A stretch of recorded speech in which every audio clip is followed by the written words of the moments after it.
हर्ष का विषय है और बहुत ही खुशी की बात है कि 1956 में जब महाराज मार्तंड सिंह जी ने, हमारे पिताजी ने पहला सफ़ेद बाघ पकड़ा मोहन और गोविंदगढ़ में उसको रखा, 1976 में वो यहाँ से अलविदा करे वाइट टाइगर्स, और उसके बाद लगभग 38-40 साल बाद वाइट टाइगर पुनः यहाँ पर लाए गए। वाइट टाइगर सफारी के अंदर रखा गया। भारतीय जनता पार्टी के माननीय मोदी जी के नेतृत्व में उस समय माननीय शिवराज जी मुख्यमंत्री थे, माननीय शुक्ला जी मंत्रिमंडल में थे और हम लोग सब साथ में उसके लिए कार्य किए और बहुत बड़ा हमने अलग जगाया। लेकिन उसके बाद भी जो हमारे वाइट टाइगर को भारत के पर्यटन के मानचित्र में एक सम्मानजनक जगह मिलनी चाहिए थी, वो सम्मानजनक जगह उसको नहीं मिली थी। बहुत मुशक्कत के बाद हम लोगों ने जो बात करी उसमें अंततोगत्वा बनारस में, सबसे बड़ी बात है कि बनारस में जो इंडिया ट्रैवल मार्ट हुआ उसमें आपका रीवा का वाइट टाइगर सर्वप्रथम ऊपर है, जो आप देख सकते हैं, और अभी हम आपको इसका लोगो उपलब्ध कराएंगे। इसके लिए हम लोगों को बहुत मुशक्कत करनी पड़ी, बहुत बातें सुननी भी पड़ी और सुनानी भी पड़ी। आज इसके पहले मैंने माननीय प्रधानमंत्री जी को एक पत्र लिखा था जिसकी कॉपी हम आपको उपलब्ध करवा देंगे, और जिसमें हमने मांग करी थी कि बनारस, जैसे आप जानते हैं माननीय प्रधानमंत्री का लोकसभा क्षेत्र भी है और उसको एक मेगा सिटी के रूप में वो डेवलप करना चाहते हैं, और क्यों नहीं भी, क्योंकि बनारस अब भारत का सबसे प्राचीन शहर है और उसको जितना बड़ा करेंगे, जितना उसको गौरवमयी करेंगे उतनी अच्छी बात रहेगी। लेकिन बनारस के सबसे करीब जो 2 नेशनल पार्क हैं वो अपने मध्य प्रदेश और विंध्य क्षेत्र में है। एक तो दुगरी संजय गांधी नेशनल पार्क और दूसरा आपका बांधवगढ़, और तीसरा जो सफारी है वो आपका रीवा, लगभग 250 किलोमीटर 60 किलोमीटर के डिस्टेंस पे। तो हमने जो माननीय प्रधानमंत्री जी को पत्र लिखा था कि ये सब सारी चीज़ें हमारे आपके सबसे करीब हैं।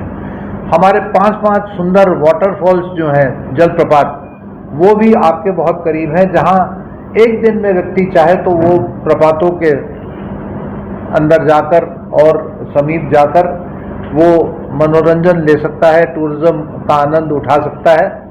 तो एक रूट हमने जो दिया वो मध्य प्रदेश टूरिज्म ने मंजूर करा, जिसको अभी हम आपको इसमें दिखाएंगे लैपटॉप में, जिसमें हमने कहा कि आप बनारस से सिंगरौली से दुगरी से या तो आप रीवा आ जाएं, उसी प्रकार से प्रयाग से आप रीवा आ जाएं, और उसके बाद चाहे बांधवगढ़ जाएं, चाहे अमरकंटक जाएं, चाहे जबलपुर जाएं, एक पूरा सर्किट बन जाता है, एक बड़ा सर्किट बन जाता है जो बनारस में मध्य प्रदेश टूरिज्म ने लॉन्च कर दिया, उसको उतारा है।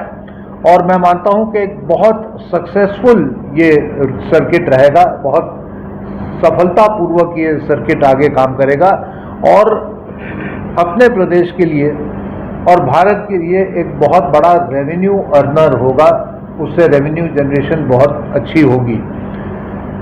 आपको ये भी जानकारी होगी कि मध्य प्रदेश टूरिज्म के तत्वाधान में एक अपने रीवा में बहुत बड़ा कॉन्फ्रेंस आयोजित हो रहा है और उसके माध्यम से इकोनॉमिकल डेवलपमेंट किस प्रकार से होना चाहिए उसके बारे में यहाँ पर बहुत ही शीघ्र ये बातें होंगी।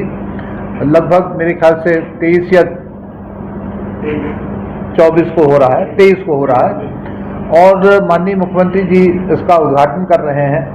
उनके पैनल डिस्कशन में मुझे भी रखा गया है, जो सेकेंड हाफ में उनका पैनल डिस्कशन है उसमें मुझे भी रखा गया है, और हम लोग सारे प्रश्नों के जवाब देने की कोशिश करेंगे और लोगों को अपने जो विचार हैं उनको भी प्रस्तुत करेंगे कि भारत के नक्शे में पुनः लगभग 46 वर्ष बाद वाइट टाइगर प्रमुख स्थान पर आकर अब खड़ा हो गया है।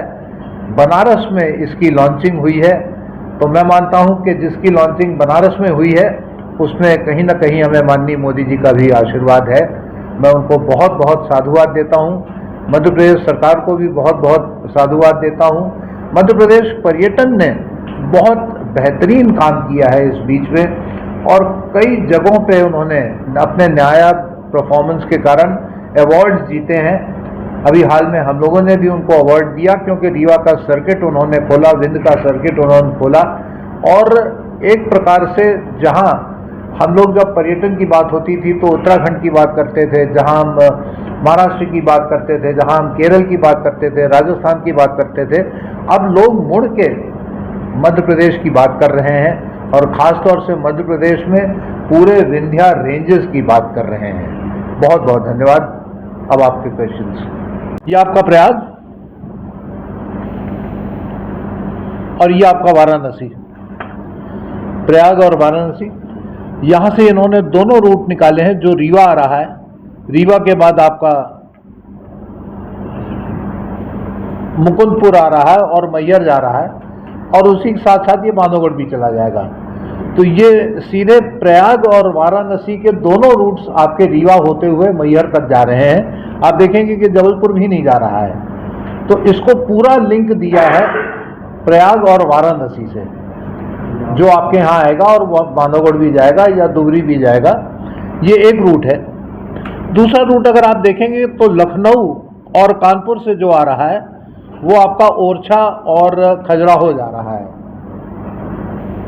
तीसरा रूट अगर आप देखेंगे तो आपका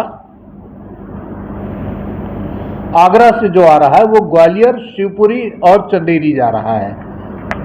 ये पांचों रूट हमारे हैं मध्य प्रदेश पर्यटन के।